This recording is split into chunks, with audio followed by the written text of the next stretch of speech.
రాహుల్ గాంధీని మీదన అనర్హత వేటు లేకపోతే అతన్ని డిస్మిస్ చేయాలి ఇట్లాంటిది ఎక్కువ మాట్లాడి రాహుల్ని పెంచడం అనవసరం.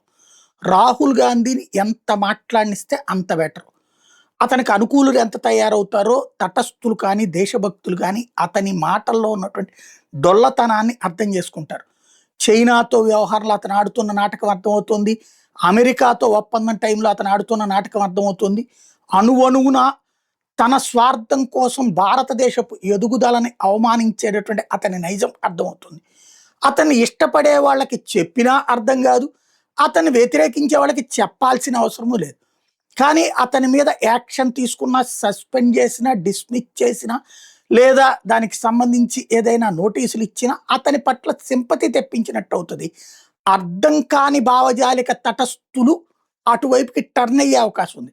భారతీయ జనతా పార్టీ రాహుల్ గాంధీ మాటల్ని లైట్ తీసుకోవడం ఎక్కువ అవసరం.